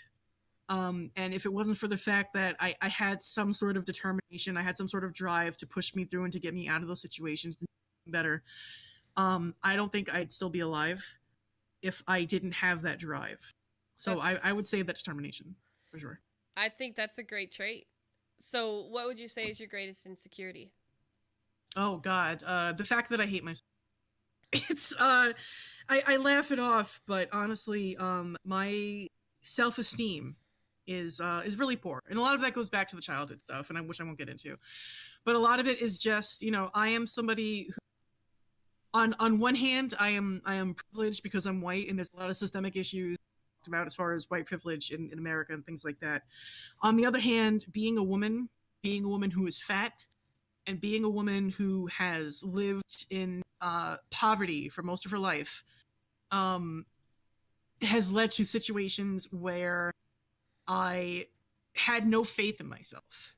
Yeah. And had no desire to want to improve myself. I've been in therapy for a couple of years now, actively working on, but it's like, the best way I can describe it is like a mixtape, if anybody's old enough to get that reference, where all that's playing in the back of my head is how worthless I am. And I'm trying to work on putting, a stop on that mixtape and going, no, you're a human being with value. It doesn't matter what your weight is, it doesn't matter like what other people think of you. You're deserving of humanity because of the fact that you're a human being who is alive. Yeah. And that's hard. That is hard, especially when you're dealing with depression, who lies to you constantly, and anxiety, who riles you up constantly. It's an uphill battle. Yeah. Yeah. No, I totally feel you there. So what is an ideal weekend for you? Sleep. I'll get up. I will make some breakfast, make some tea, try to do some sort of journaling. I picked up the Steal Like an Artist workbook, and it has like a little prompt you can do every day, so I'm trying to get into that. Lazing about, reading. I have a whole backlog of books that I got for Christmas, and one book that I really wanted that my husband got me as an early birthday present. So reading, relaxing, playing some video games, being salty about video games, just like normally just like reading, relaxing, spending time with my husband. He works third shift, so it's hard for us to align our schedules sometimes. Yeah. But just, like spending time with him, doing some reading, relaxing, drinking some tea. It's pretty laid back. Although when I get an opportunity, I like I said, when I grew up, I want to be an artist, so I'm really big into art stuff. So doing things like going to an art festival, like a Taste of Buffalo sort of thing, or checking out an art gallery, or going to like a regional Burning Man thing or something. The culture stuff, yeah. Yes, I love the culture stuff. I'm that person. I love that stuff too. So I love going to that stuff, but I'm okay with just having a chill weekend too. Yeah, So what absolutely. are you most thankful for? Does it have to be one thing? All the things, all the Okay. things. Well, first, I'm thankful because You're thankful for like what? Your a mic cut roof out. over my head. Um, am I working? Am I good? Yes, roof over Snap, your snap. head. Because, like I said, I was home kid, so having a consistent roof over my head me that I can having food in my stomach, having clothes on my back. These are all things that I have because there were times when I didn't Yeah. have. I'm also grateful for my husband and the fact that he can see me and all of my insecurities and all of the stuff that I hate and go, there is a person who is worthy of love.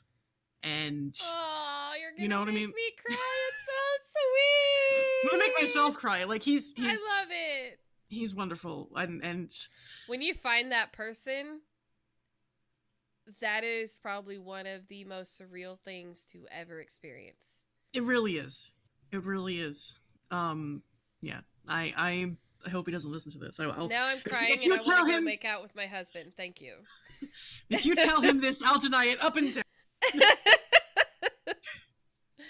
But you know, it's I try to I'm pagan, so I try to maintain gratitude for little things, you know, and for the bigger things because it's important to even though like I'll say things like, you know, I want to be a Twitch partner, I want to make, you know, a decent amount of money so that we can live comfortably, I want to do this, I want to do that. It's important to sit there and to be thankful for all of the stuff that you do have and people take you know advantage of it. Like people don't realize how lucky they are to have clean water, to have food, to have a roof over their heads, to make sure that they have clothes, you know. Like it's important to recognize that in America we're very privileged to have these things. Yeah. And I think it's important to do. I agree. So, what is your strongest passion outside of streaming? Probably art, and I don't do it as much as I should. But I love sketching. I love drawing. I really do mean it. Like one of my big goals at some point is to be part of an artist residency or have my glitch work in an artist gallery. Nice. That would be cool. Yeah. It would be super cool. You know, fingers crossed one day. And my other thing is reading. I was a huge bookworm growing up. Like I loved books more than I liked video games. Let's put it that way. So I could just sit down with a book and just get lost in it for hours. And like so between art appreciation and art creating and my books, those are my big ones. Well, that explains why you like a good story driven game. Yeah. So, we've got a couple of questions from the audience. Yay! So I actually really, really like this question, and it just says anonymous. So, have you ever had an experience with followers who change in personality or attitude once they donate to you? Like thinking they could run your channel, expect favoritism, or start to become more rude towards you and or other followers? That is a great question. That's an excellent question. I don't want to get into specifics, but yes, I had a regular who monetarily supported the stream, and I appreciated it, and they were great. And they would come in, and we would talk about different things, and it was you know really great conversationalist. But at some point, they were becoming rude to people who were just joining the stream for the first time, to people who didn't share the same political views as them, to people who didn't see things the way that they did. Oh. So one of the things that I have, like in my channel on Twitch, I have like a little, and one of them is like, you know, like don't treat people, you know, treat people with respect. Like even if we disagree, handle it like an adult. Right. And it wasn't happening. So I didn't call this person out specifically, but I made a post on my Discord that was like, hey, you know, one of the things that you agree to by being part of this community is treating people with civility. And I'm not seeing a lot of that, and this needs to stop. It is not cool for me to be streaming, for example, and to see new people coming into the stream and being driven out because somebody's being rude. I will not have that. And I think that excuse me, and I think that that's important. I mean, it's your community, so. And I mean, ultimately, like, I mean, again, like having this person there was amazing. This person was great, and you know, again, like having the monetary support was great too. Don't get me wrong, but like ultimately, it became to a choice. It was a choice between somebody who was a regular, who I respected, or the community overall. And I had to go with the community overall on this because I didn't want to tolerate that kind of behavior. Yeah. And it was important to address. Somebody said in chat, imagine if that person was a mod in your channel. Oh, hell no. Hell no. Like I couldn't the people who are a mod in my channel are people who I've spoken to and trust, like to follow along with the values of my stream. Yes. My husband is a mod. He doesn't do too much because like he works often and he, you know, whatever, but he's there if I need him to. My other two mods are Not Bound and Erismelda, and they are absolutely fantastic. Like I've spoken to him about my expectations, and you know, they're essentially working for free. So I try not to like bust their chops too often. Right.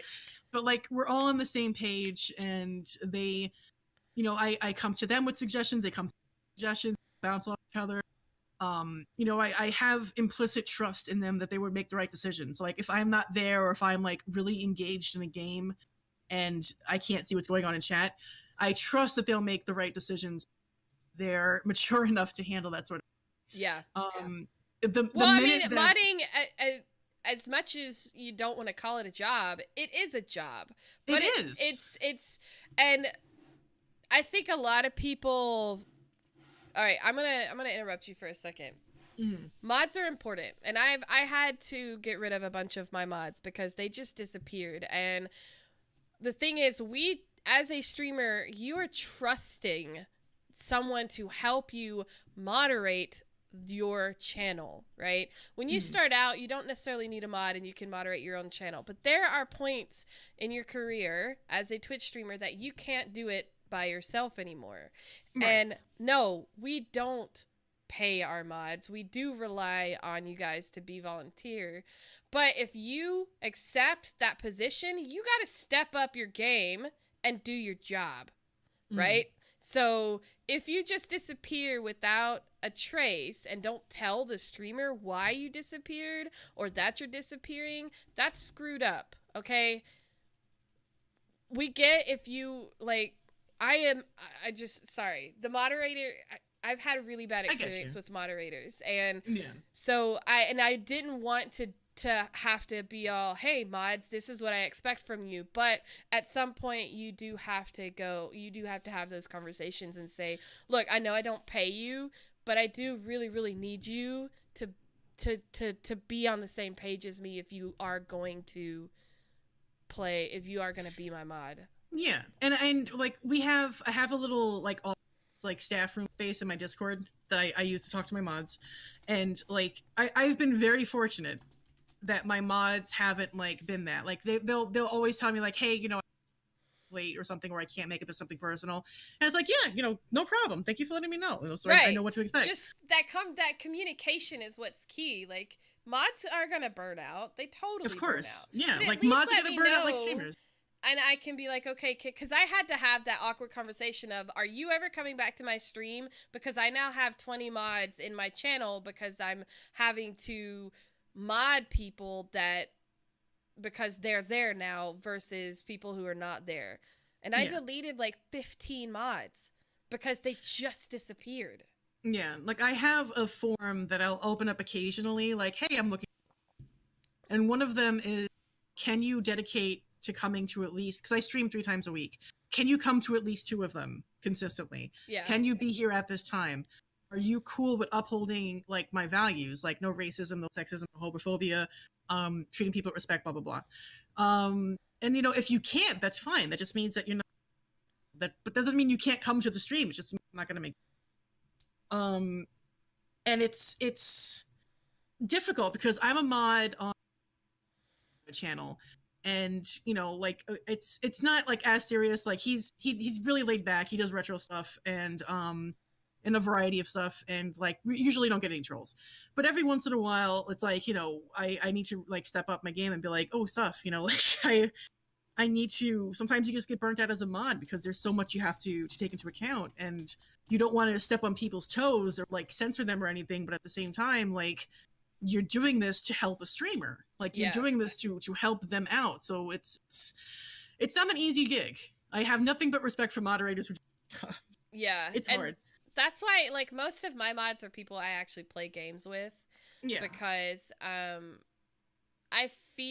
personally feel weird. Most of my mods are other streamers. I think I have like 2 mods that are not other streamers. And the reason for that is because, and these are people I know, if they're not there, I can contact them in a second and they will be there.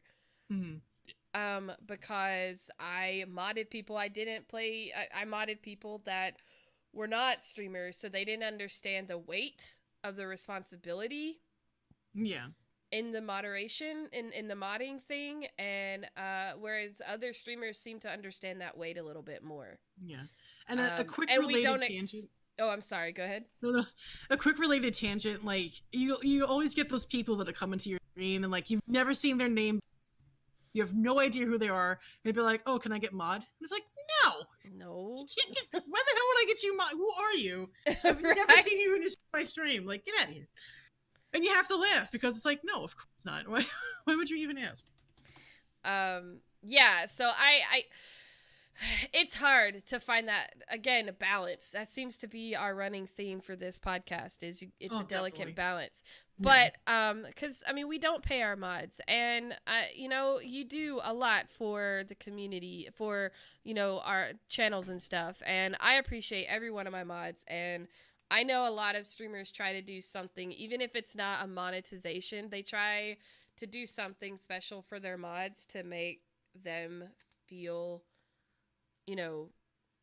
as a thank you for being a mod, right? There's definitely a mod appreciation there. And so sorry, I know I went on a tangent because you were talking about, because we got on a subject of the mod, and so sorry.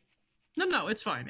Like it's all related. And like for me, I would love to be in a position where I can my mods like subscription, but it's just financially I can't. So the most I can do is like I'll go into the staff room, be like, hey, I really appreciate what you guys do. You guys are, and you don't have to do this. You've got your own life to live, but you do it, and I appreciate you so much. And I think as long, again, it goes back to showing compassion and to being respectful. Like, do that, and that goes a long way. And have people that you trust to be your mod. Like, that is so important. Like, I wish, I'm very testy about the mod situation because I got burned real bad by someone who was supposed to be my best friend and who was my mod, and I haven't spoken to that bitch in 2 years. So that should tell you why I have an issue, why I have things with mods. So, I can understand. Yeah. That's a whole subject over there, but yeah. It's a give and take when it comes to mod streamer relationships, and there's a lot of shit that mods have to put up with. And so thank you for being mods. I appreciate all my mods. I think they're awesome and they do a great job. We need like a National Mod Appreciation Day. We do. We do. We should totally have a National Mod Appreciation Day on Twitch. Everybody who's listening to this at Twitch, then tell them a National Mod Appreciation Day. So we have one more question in the podcast questions from Violet Ivy. This is another really great question. You guys brought some great questions today. Thank you so much. How has being a Twitch streamer affected your life both positively and negatively? That's a great question. That is a really good question. Well, Violet, one of the things that it's done is help me be a little more disciplined as far as schedules. I am the stereotypical artist insofar as I don't want to do anything to anybody's schedule. I just want to do my own thing, man. Do it whenever. I don't care. But Twitch is helping me to learn, like, hey, your schedule says you're going to start at 5. Bitch, you better be there at 5 because people are expecting to see you there. Oh, me at too! 5. It helps me too. I'm so much more disciplined because I don't want to miss those streams. Right, and it's not even just like, well, it's important for growth. No, but it's looking at your stream as if it's a television show. Like, people are expecting to tune in at 5 to see or hear your butt. So when you're not there, it's disappointing to them, and it makes you look unprofessional. That's what it boils down to. You look unprofessional. So as far as something positive, like it's definitely afforded me a little more on the discipline side. Like I have to be more consistent. It's also helped me work a lot on the way that I communicate via my voice. Because I don't use cam for a variety of reasons, I have to be even more attentive, whether it's subconsciously or not, on how I emote. Because when you don't have a cam, it's that much harder to express how you're feeling. Yes. But it's important to recognize that voice can go away. And if you know how to genuflect on things, if you know how to use tone a certain way, if you make sure that you're openly expressive, like people can tell when you're smiling when you talk. Like it's these little things that add up. So learning how to utilize that skill and to keep using it, because again, I have radio experience, but this helps keep that ability fresh. Negatively, it's you get trolls every once in a while, and it's made me hyper aware of how shitty the internet can be. I had somebody come in, and it's stupid. It's just a dumb thing, but they were like, "Oh, how many she?" Like, first of all, go fuck yourself. Second of all, like, come on, you know. It's another reason why I don't cam. It's made me hyper. If you're a streamer or if you're a personality, people will kind of go your balls regardless. But if you're a woman and you don't fit that sort of stereotypical beauty standard of being a woman, which is usually thin, white, and young, people will look for any reason to knock you down a couple of pegs. And even if you do fit that standard, people will find something to pick on you about. So it's maybe sort of hyper, like I said, hyper aware people's opinions and people's thoughts being a woman who streams. Yeah. I have been asked so often of my opinion of like so-called titty streamers and how women on the platform are treated, and it's like, you know, there is still very much, it's a cliched expression, but there's still very much a glass ceiling when it comes to women streaming on Twitch or on Mixer or, you know, whatever, streaming or content creation in general. It's made me hyper aware of that too. That's actually a fair way to put it. There is still a glass ceiling for women streamers, regardless of whether or not you are a quote unquote titty streamer or just but there is a glass ceiling there when it comes to it, because there is only a level in which we can hit and then we're done. Like it feels like, yeah, no woman is as large as Ninja or Dr. Disrespect. Yeah. Even the ones that are big, they still are not in the top 10. Right. You know? And this is something that I bring up to people. I'm going to go on a quick tangent. But when we talk about women streamers, and I'm just so sick of everybody saying, oh, Oh my God, you're Please. cutting out right at this point, and it sucks. Your Ah! damn microphone. Why my mic never does this? I don't know why it's having such a friggin' issue today. But like I'm over the word female because it's used by incels and everything else. So it's like, oh, these females. No, stop. Right. But like it's when I've talked about this with some of my audience before, and it's like the people who are in the top 10, one, are predominantly male. Two, even if any of those top 10 people were quote unquote titty streamers, they're not taking away from your views. They're not taking away from their views. Right. I stream RPG and narrative focused games. These people are thirsty people who the booth. Right. They're not the same audience. I'm not losing an audience here. Right. But like even if that was the case, even if there was a woman who was like ninja level because of her body or how she wanted to do it, one, that's her business. You know, as long as she's skirting the TOS, or paying attention to the TOS rather, that's fine. Right. And I understand that there are some people who skirt the TOS, and you know that's a different story, but whatever.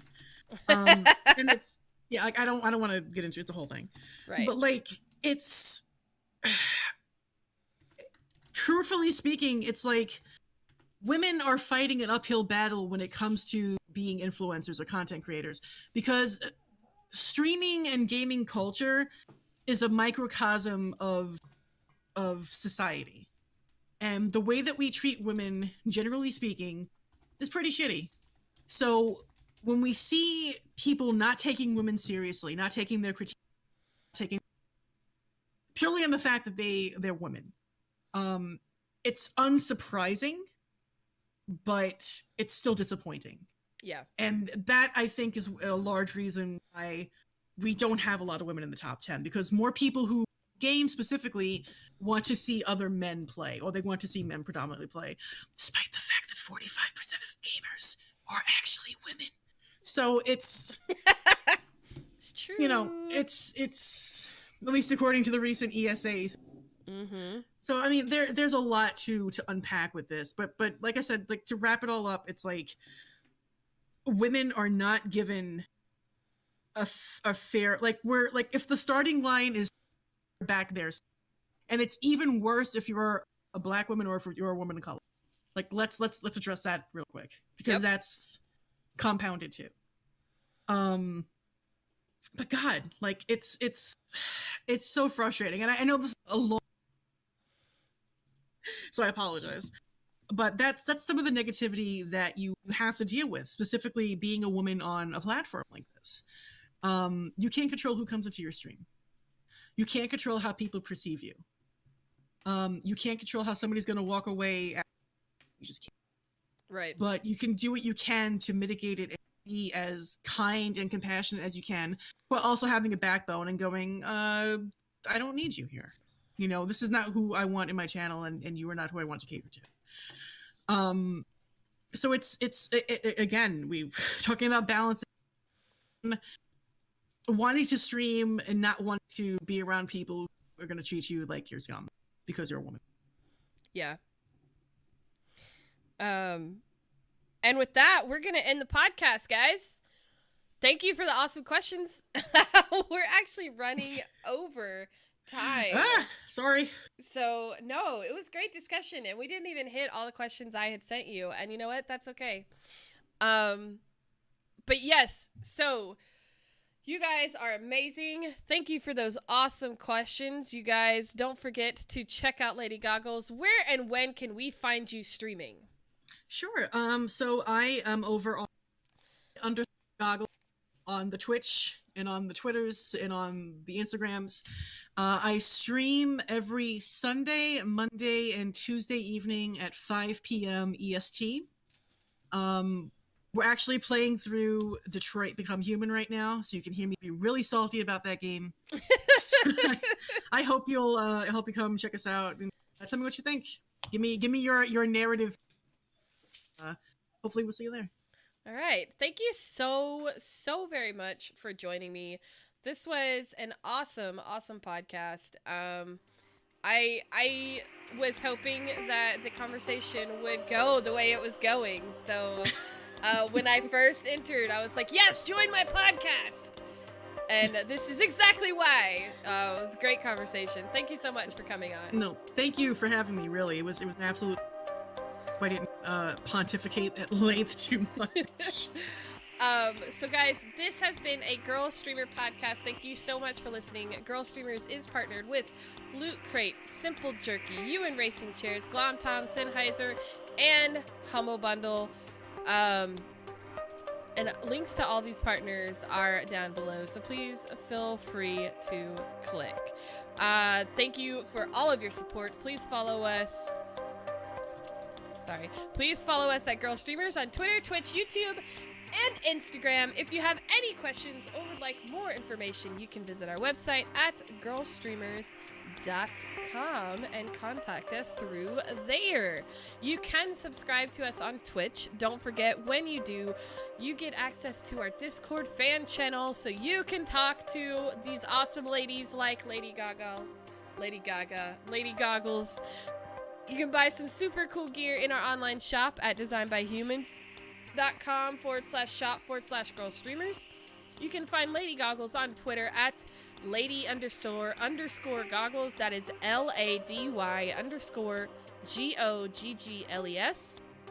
And on Twitch at twitch.tv/Lady Goggles. That is LADY_GOGGLES. And our next podcast will be April 7th with Rachel Seltzer Queer Co. right here at the same time. It is a pre-recorded cast because she has a very, very busy life, but she is also one of our very own girl streamers. And if you guys are in the esports world, she is a host for the current PUBG tournaments that happen on the weekend. So come back and check that out. This podcast is a part of the Two Lazy Dogs media group and Girl Streamers community. Encourage, support, grow.